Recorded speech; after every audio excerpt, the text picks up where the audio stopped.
Good morning, Xbox fans or gamers in general. Thank you very much for coming in to watch. This is Whyse Plays. In this series, this is going to be episode 3. In this series, I play a random game that I pick from the library they have, which is nearly 900 game options. And I pick it randomly using the filter option right here.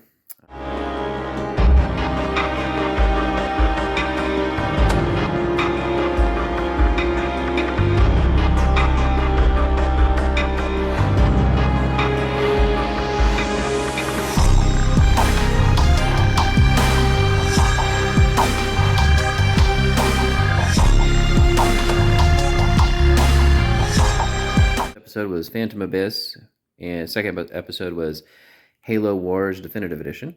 And just kind of a quick reminder as I go through. So I have options of 88 games that come up with EA Play, 383 games that come up with Game Pass, 204 games that I own from Games with Gold, and 372 games that I own from other types of reasons.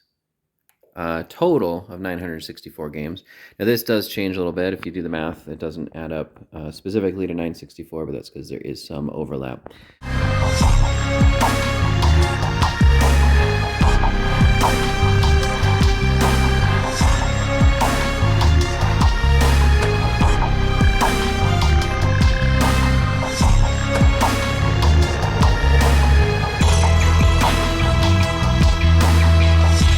Do remember this is also a podcast where I'll give you my thoughts. The outside of what you see is snipped into the beginning here. There is not any talking during the gameplay of whatever it is that I end up playing. But I play for the first hour, and then on the podcast, which is also called Whyse Plays, that is my thoughts and a little bit of additional information. So for this episode, we are doing Magic 2015. Welcome to Magic. You and your opponents take the role of planeswalkers, powerful sorcerers who can magically travel between planes of existence. To win, you must defeat your opponent by bringing his life total down from 20 to 0. To do this, you will use a variety of tools, represented in the game as a deck of shuffled cards. All players have their own decks to play with. We call this your library. At the beginning of the game, each player draws 7 cards. If you don't like your opening hand, you have the option of redrawing, called a mulligan. To take a closer look at your cards, zoom in. Interesting. So this is a Games with Gold game. The first two were Game Pass games. This is a Games with Gold game, and I guess we will see how it is. It's from 2015 or 2014. It says on the top there. So anyway, enjoy. Thank you for watching. Have a wonderful rest of your day, and enjoy the rest of the first hour of gameplay. Goodbye. As you can see, Magic cards have many symbols and words. We'll explain what they mean as the game continues. To begin playing Magic, you must complete a series of quests. For the first quest, you're playing a green deck. Green's specialty is large, powerful creatures. Your opponent is Crimson Mage. To cast spells or summon creatures, you're gonna need some resources. In Magic, the main resource, mana, comes from lands. Every turn you may play a land from your hand. Once you have enough lands on the battlefield, you'll have the mana you need to cast spells, including summoning creatures. Play a land now. Since you don't have enough mana to cast any spells yet, we'll pass the turn to Crimson Mage.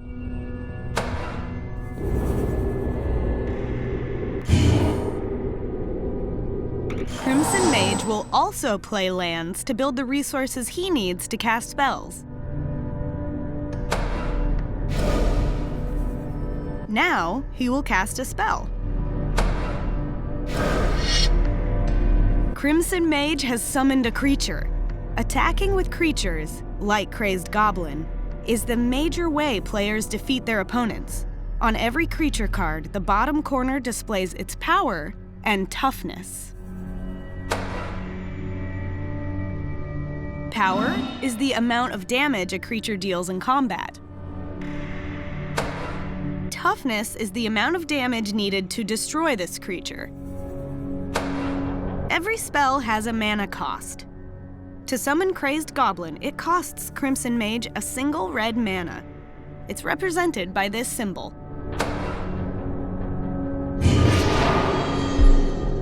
He had to use up or tap his land to pay to cast this spell.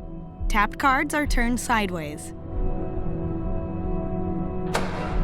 Mana costs can be more complex than Crazed Goblins. Summoning this creature will cost 4 mana, and 2 of the mana must be green.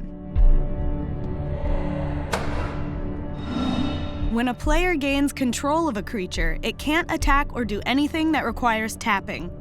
This is called summoning sickness. These creatures will have a dizzy look to them. But we can expect the Crazed Goblin to attack on Crimson Mage's next turn.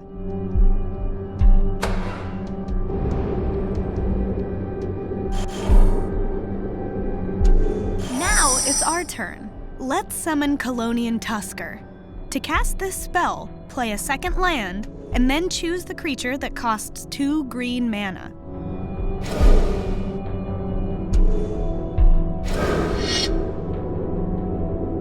This creature's power and toughness are 3/3, more than a match for that Crazed Goblin. Let's pass the turn.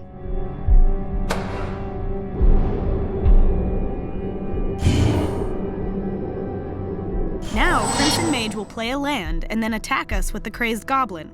The Crazed Goblin has to attack because its rules say it must.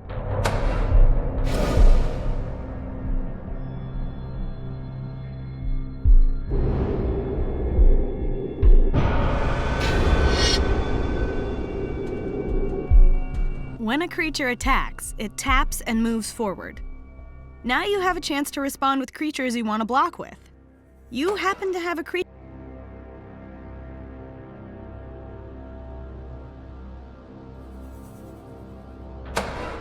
If Crimson Mage's attacking creatures aren't blocked, you will take damage. Your Colonian Tusker can keep you safe. Creatures with summoning sickness can block. Block the Crazed Goblin!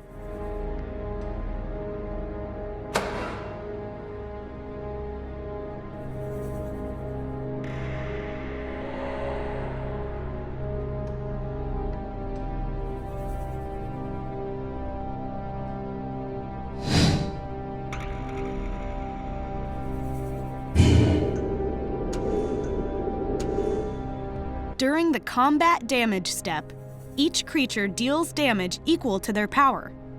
This time, these creatures will deal damage to each other at the same time. Crazed Goblin will die, and the Colonian Tusker will survive.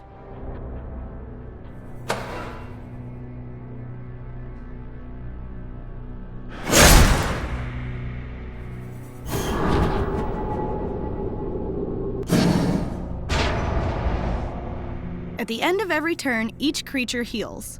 Any damage dealt to them is removed. You don't have to keep track of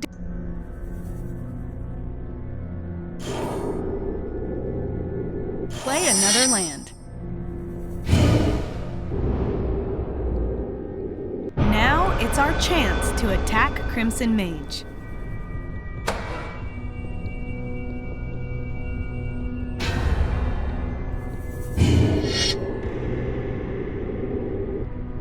Because he doesn't have any creatures to block with, Crimson Mage will take 3 points of damage.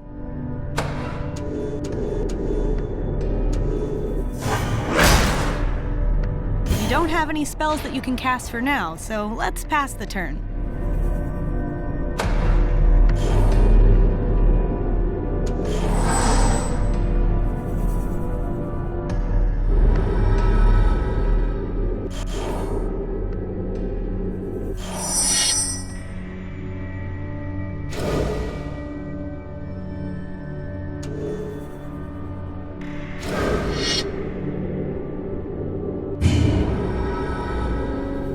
Time to attack.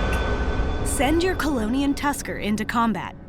Remember that you can't attack with your Rumbling Baloth yet, because it has Summoning Sickness. It's important to know that, in Magic, you can only decide that your creatures are attacking an opponent. You don't have control over which of your opponent's creatures will block. Unless the card says otherwise, blocked creatures deal all damage to the creatures that blocked them. No damage is dealt to the defending player. Blocking with small creatures to not take any damage is sometimes a good strategy.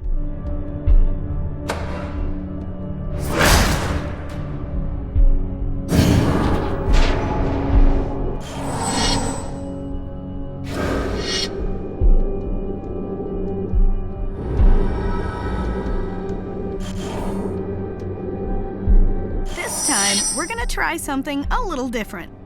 Instead of playing your land and casting a spell before combat, wait until after combat.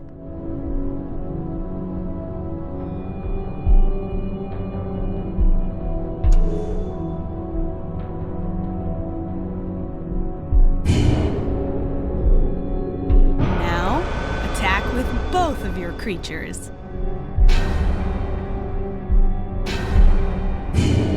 It looks like Crimson Mage has decided not to block with his Bloodrock Cyclops, so he'll take 7 damage. Awesome!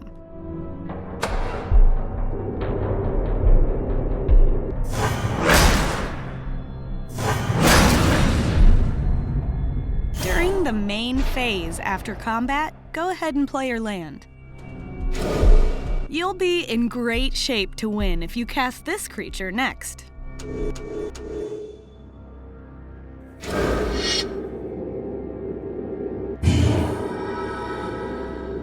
Crimson Mage will play a land and attack.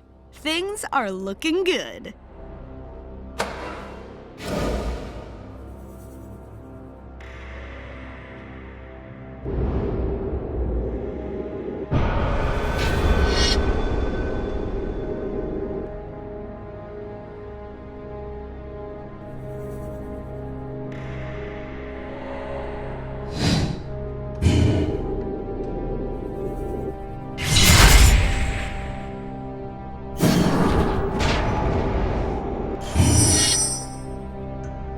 All you need to do now is attack with everything.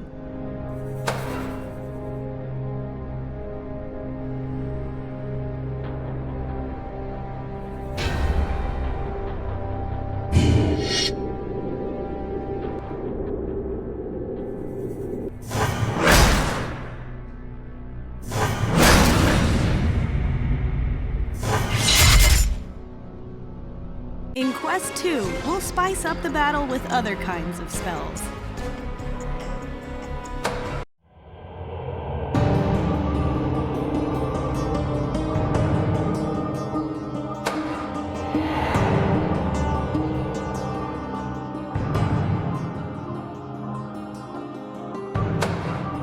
For your second quest, you'll be using a black deck. Black's specialty is removing your opponent's creatures. Your opponent is Azure Mage. We arrived to this game already in progress. As you can see, a lot of dueling has gone on so far. But with no creatures on the battlefield, it'll take a miracle to survive the next few turns. It's Azure Mage's turn, and she attacks with her last remaining creature, bringing your life total to 2.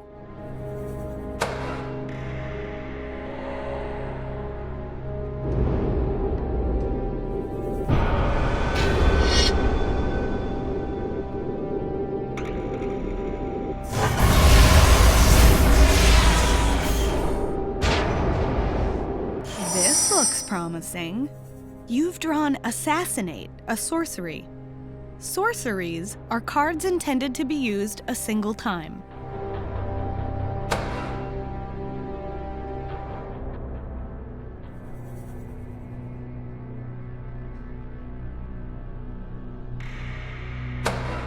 Assassinate is a card that can destroy a creature of your choice, as long as it's tapped. Since you're at 2 life, you'd better use it on Azure Mage's creature before it kills you.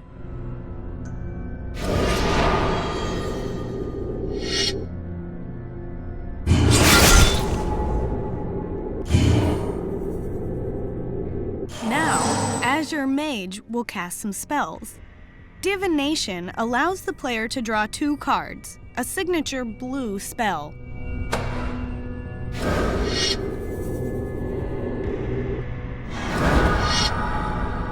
Now your opponent has a creature that has a special ability.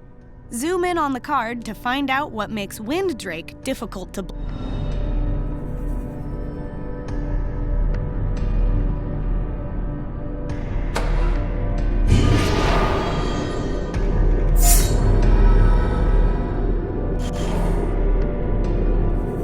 Without another Assassinate card, you have no way to destroy Azure Mage's Winddrake.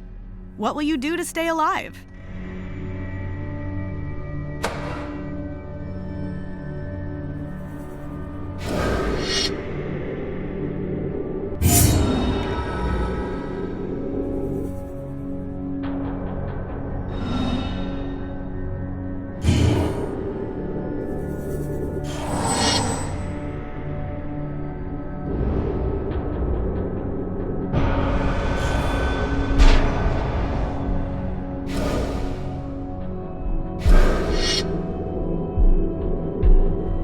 Now you're in serious trouble. That Goliath Sphinx can kill you with 1 hit. But the good news is that your Vampire Nighthawk can kill any creature it deals damage to because it has Death Touch.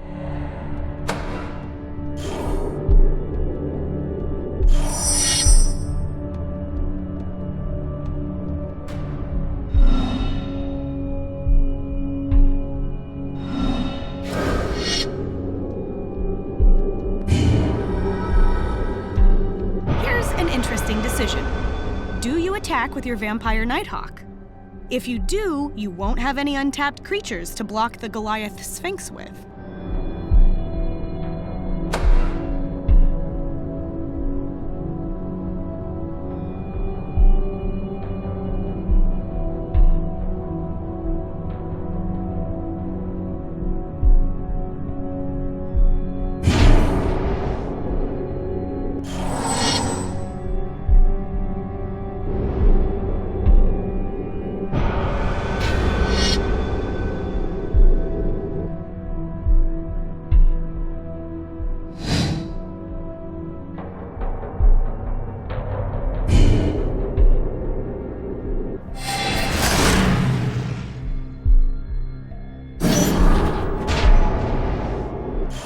On a powerful sorcery. Rise from the Grave can reanimate creatures that are in a graveyard. Now's your chance to take that Goliath Sphinx as your own.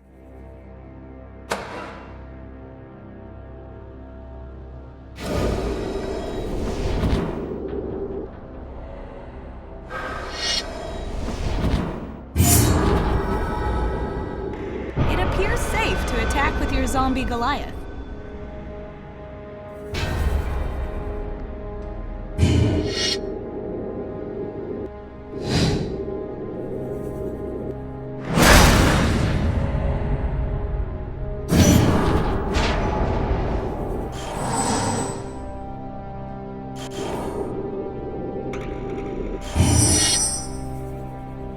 Now swing in for the win.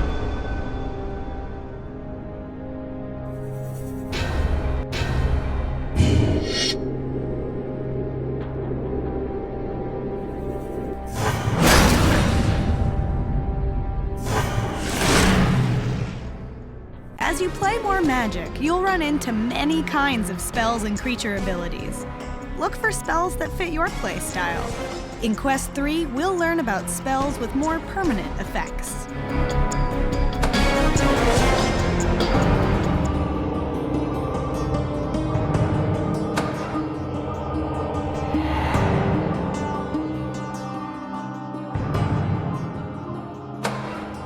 For your third quest, you'll be using a white deck. White's specialty is amassing an army of small, efficient creatures. Your opponent is Onyx Mage.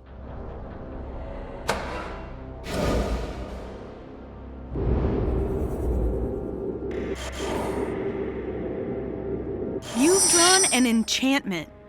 Enchantments are powerful spells whose effects are constant as long as it remains on the battlefield. Honor of the Pure, for example, increases the power and toughness of all your white creatures.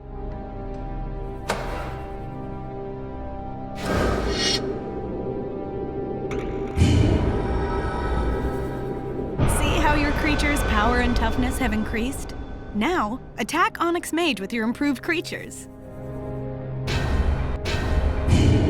Also, your Honor of the Pure will affect all your creatures as long as it remains on the battlefield.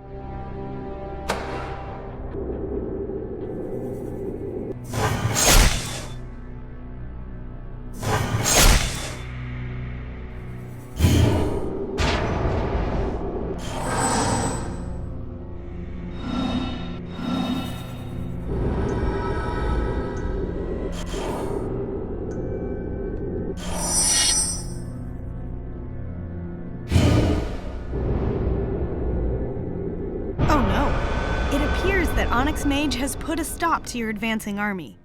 If you attack now, the results might not be good. Perhaps waiting might be the best strategy for now.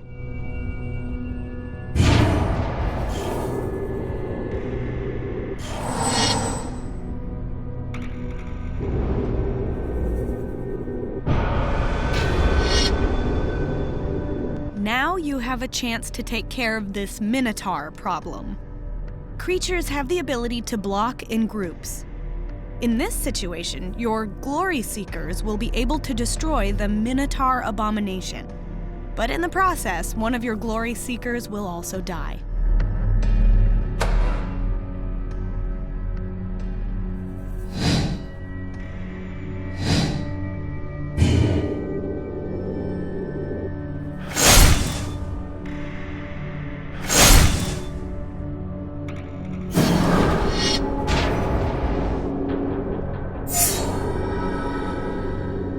You've drawn a special kind of enchantment, an aura. While enchantments affect the game globally, auras affect specific things, usually creatures. This one looks especially useful right now. This aura allows you to target any creature on the battlefield.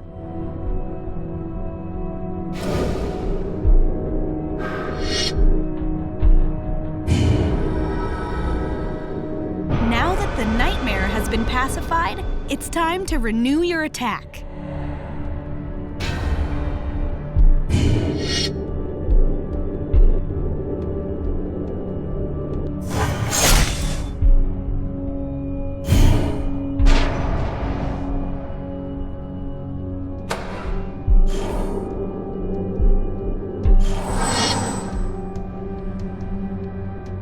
Onyx Mage has cast an aura on your Glory Seeker. The effect leaves it as a 1/1 creature.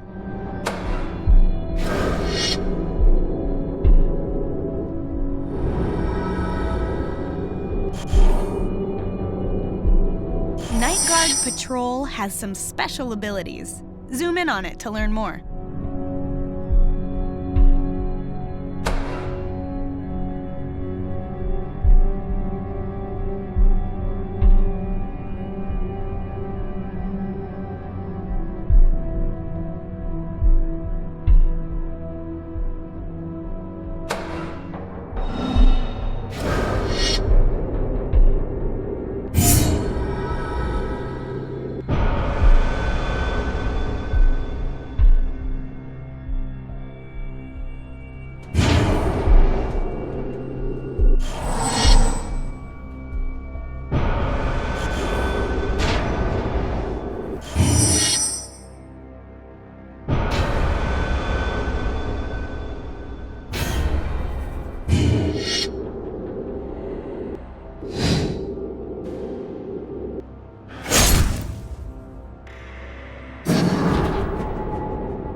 As you play more Magic, remember that enchantments can help you win the game, either by improving your creatures, removing your opponent's creatures, or other cool effects.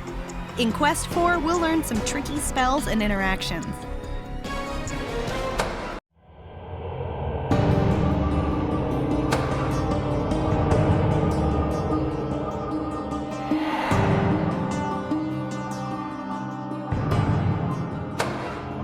For your fourth quest, you'll be using a blue deck.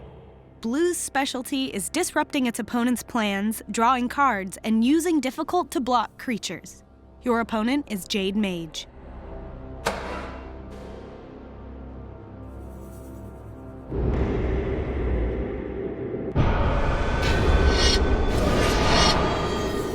Jade Mage cast an instant. Instants work just like sorceries. They apply immediately to the game and are then discarded, except they can be played at any time. This spell makes her Rumbling Baloth larger, but only until the end of the turn.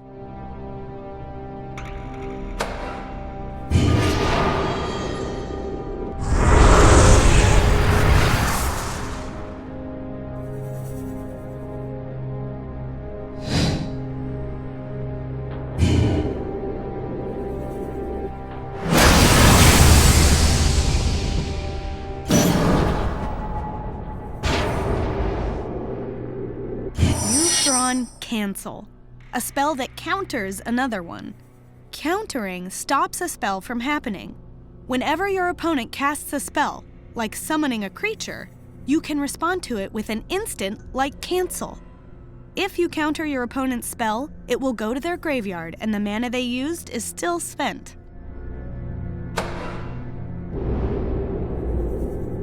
If you attack now, you'll be in danger of losing the game. Better not attack until you have better choices.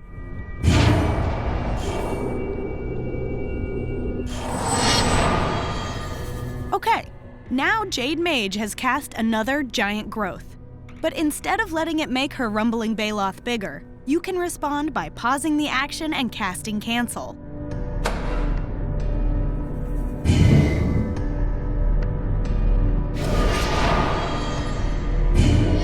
Now you've cast a spell, Cancel, targeting Jade Mage's spell, Giant Growth. This zone, where spells live before they resolve, is called the stack. Every player can add more instants or abilities to the stack in the same way.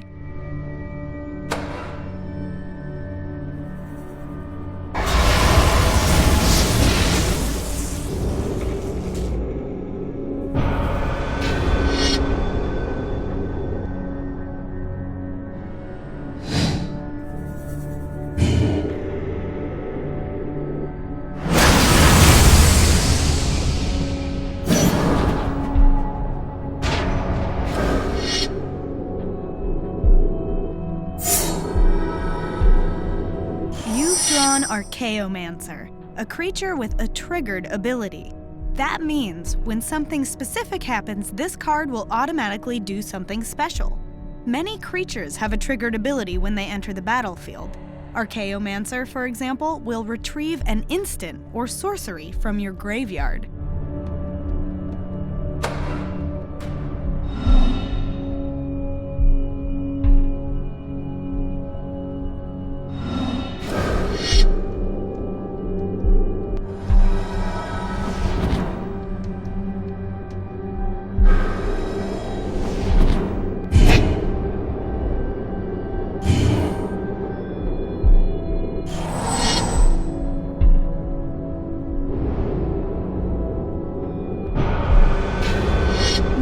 Blocking creatures take all the damage from the attacking creature.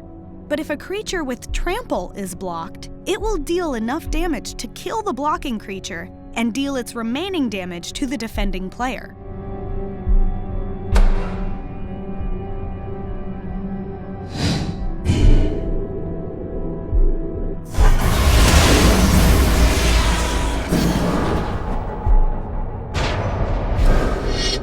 Unless you stop the timer to counter this spell,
ways to surprise your opponents or thwart their plans. Practice using the stack with tricks like Giant Growth, Cancel, and others. In Quest 5, we'll suit up interesting creatures with equipment.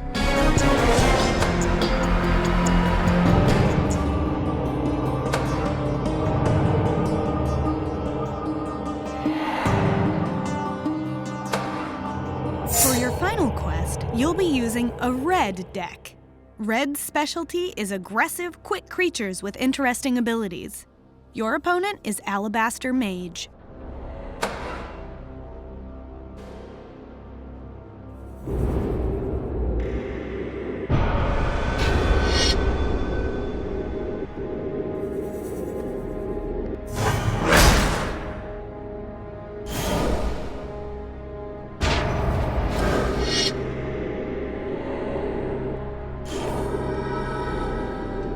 You've drawn Prodigal Pyromancer, a creature with an activated ability. That means this creature allows you to take an action, pay a cost, and then this creature does something, an effect. For example, Prodigal Pyromancer allows you to tap it, and if you do, it deals 1 damage to a creature or player of your choice.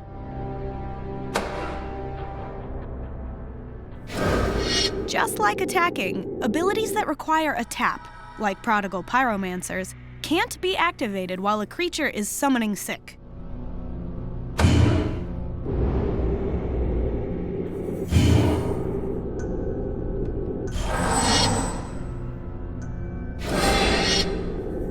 Alabaster Mage has cast and equipment. It usually improves a creature.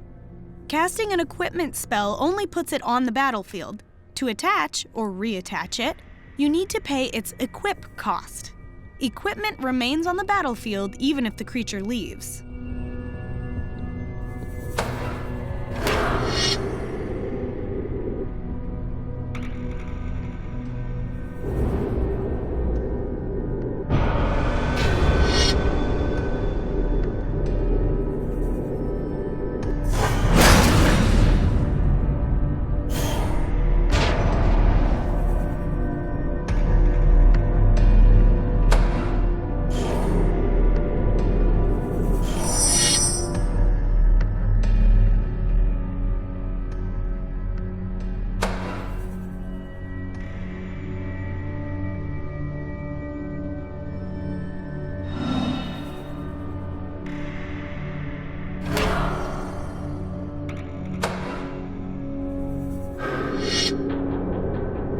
Unlike auras, if a creature with an attached equipment leaves the battlefield, the equipment remains, ready to be reattached for the same equip cost.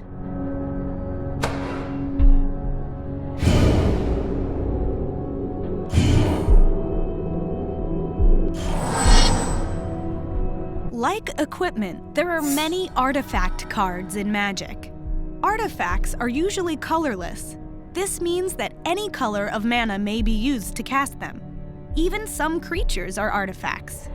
Anything that affects artifacts can affect artifact creatures as well.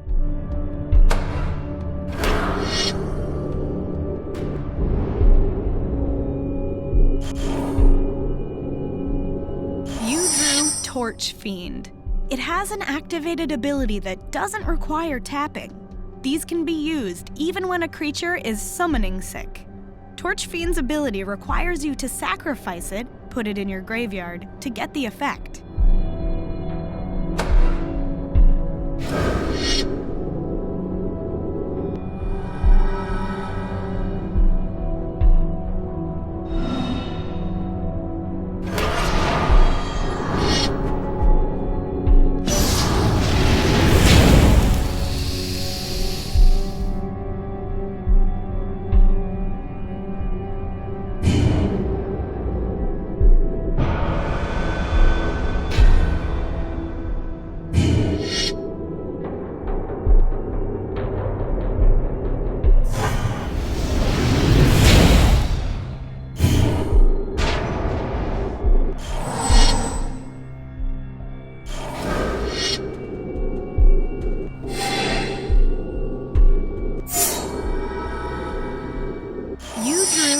Dragon Hatchling.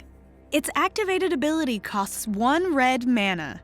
All activated abilities may be used as many times as you can pay the cost. Be careful, the ability only lasts until the end of the turn.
Volcanic Dragon.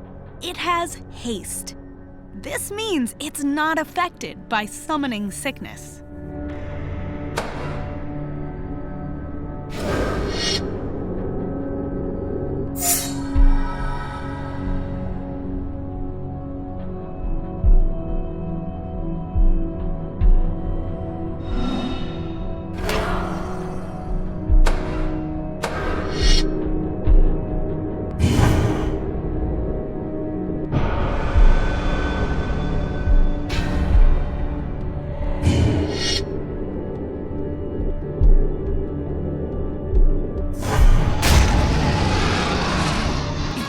And activated abilities are interesting tools that can mean the difference between victory and defeat.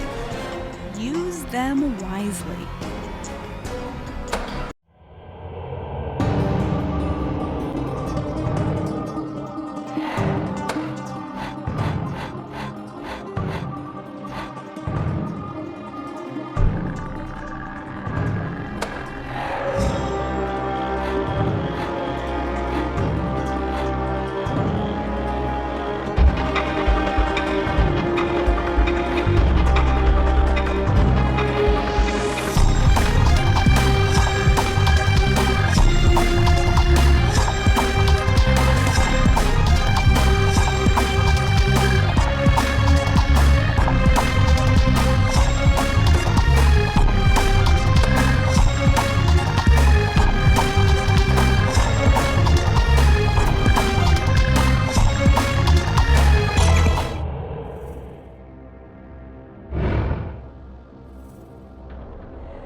episode.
Anunnaki created the chain veil, not merely to destroy, but to create destroyers. Of course, most are too weak to survive its curse.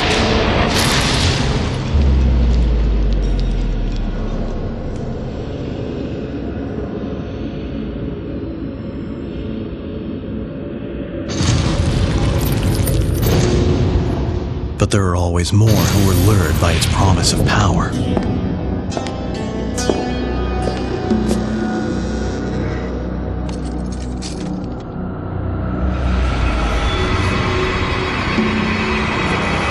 Some have been twisted and ruined by its dark magic.